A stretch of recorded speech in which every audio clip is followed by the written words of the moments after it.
should asylum seekers in the UK undergo scientific age checks? Because the Shadow Home Secretary, Chris Philp, there he is, he certainly thinks so. He's proposed an amendment to the government's border security bill to prevent adult migrants from improving their chances of remaining in the UK by falsely claiming to be children.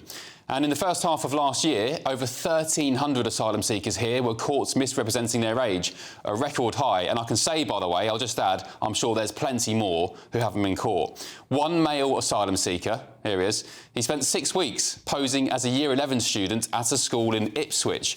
The Home Office later confirmed that he was actually an adult. Can you imagine if your child was in that class, your daughter? And this chap here, who murdered an aspiring Royal Marine, he claimed to be 14 when he arrived in the UK. He was actually 18. And another addition to that guy, he'd already murdered 2 people in Serbia before he snuck into the UK. And then there's Ahmed Hassan, the Parsons Green bomber, who falsely claimed to be just 16 years old when it was quite clear he wasn't. I'm joined now by political commentator and migration expert Mike Jones. Mike, good evening. This seems like common sense, doesn't it? Surely we need to... I mean, in the absence of not really knowing who these people are anyway, where they're from, what their intentions are, surely the least we can do is do a quick test to see how old they are. Yeah, I mean, I agree with the spirit of the Tory party amendments. As you say, it's common sense, it's good for Britain's national security, and it's very good for the welfare of children. But the Labour Party won't accept it because it's probably incompatible with the Human Rights Act. My guess is it violates Articles 3, 8 and 14 of the European Convention of Human Rights, which is obviously part of the Human Rights Act. So how were we doing it before? How were the Tories doing it if it's against the Human Rights Act? Well, medical tests were introduced under the Nationality and Borders Act 2022, but they're not compulsory. So age tests encompass 3 stages. The first is a basic sort of age verification test where you have immigration officers looking at the asylum seeker. They make off-the-cuff judgments. Is this person an adult or a child? If a red flag is raised, then they move on to what they call Merton compliant tests.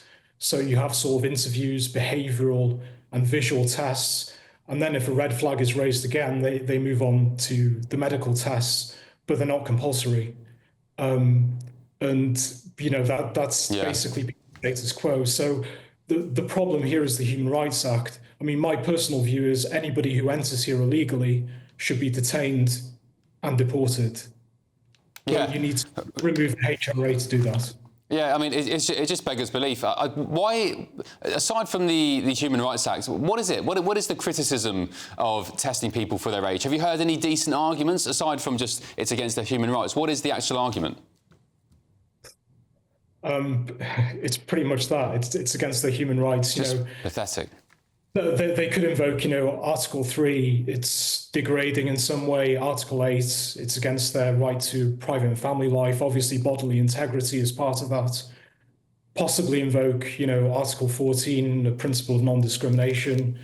Those are the arguments. But as you say, you've got 1,300 adults claiming to be minors in the UK. I mean, it's astonishing. There's a red line in British politics, and that red line is, does anything endanger the welfare and the lives of children? And, amongst these asylum seekers, some of them are going to be sexual predators. Some of them may have links with criminal gangs involved in trafficking. Some of them may claim to be minors to actually boost their asylum application. And then you'll have some that will want to, claim various benefits and so on and so forth. And then, of course, you mentioned the Parsons Green bomber, the Afghan asylum seeker who murdered, the aspiring Royal Marine. So there will be some very malevolent individuals there within the system claiming to be minors. It's a complete national security threat. It's a disgrace. And also, I just wonder about the authorities and from a very basic level, teachers, head teachers, border force. I'm not sure if we can get the picture up of the monster who murdered the Royal Marine. I think it was Bournemouth when he was 14. He was actually 18. I mean, I think, there he is. On what planet is that guy 14? Let's use some common sense. Do we need scientific age checks to see that this guy isn't 14? I mean, am I being over the top here? Am I just being a bit unfair? No, you're not. I mean, he looks about 20. He looks older than me. I'm 35. He looks about 40. Yeah, I mean, there was another recent case. I think he was a Sudanese asylum seeker, and he had like a receding hairline, and he had like crow's feet, and I think he was growing stubble.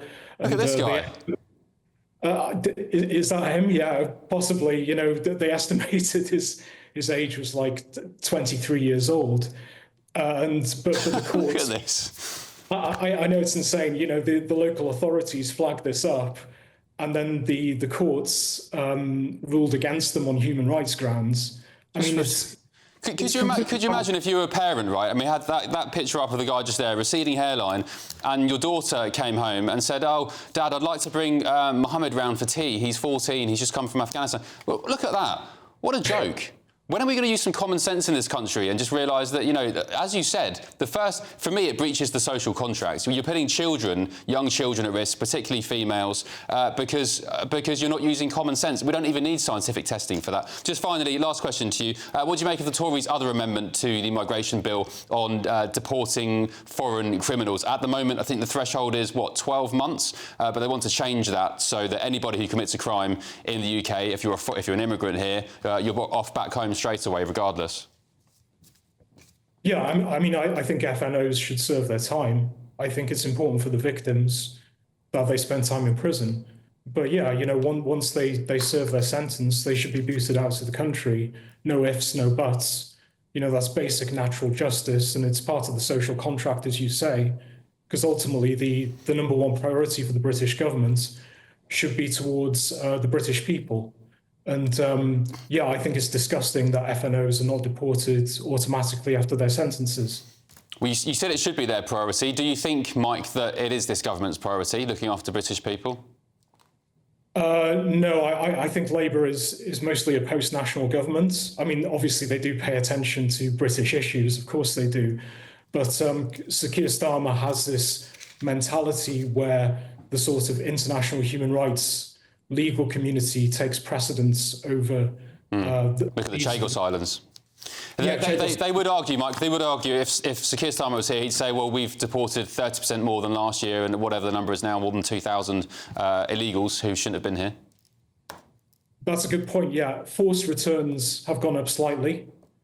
Voluntary returns, I think, have gone up slightly. The forced returns, though, are to very safe countries, you know, like Brazil, Romania, and so on. Vietnam. But this is, yeah, Vietnam. Yeah, that's another example. I say it all the time, Vietnamese nail bar workers. Do British people really care about Vietnamese nail bar workers doing your wife's nails, or do we care more about potential jihadis from faraway lands? Well, basically, Labour is going for the low-hanging fruit, so they can get statistical victory, but they don't have any interest in actually solving the illegal migration crisis. So they want statistical victories. They can say, listen, we've increased forced returns by a slight amount. You know, they're fast-tracking people through the asylum system, granting them asylum. They can say, hey, you know, we've reduced the backlog. But the people coming across the English Channel, they're just increasing, you know, week by week, month by month. They're not actually interested in solving the problem. They just want optical victories and statistical victories, but it's not wash with the British people. All right, Mike, fascinating conversation. Thank you for your company. Mike Jones, political commentator and migration expert. Have a good evening.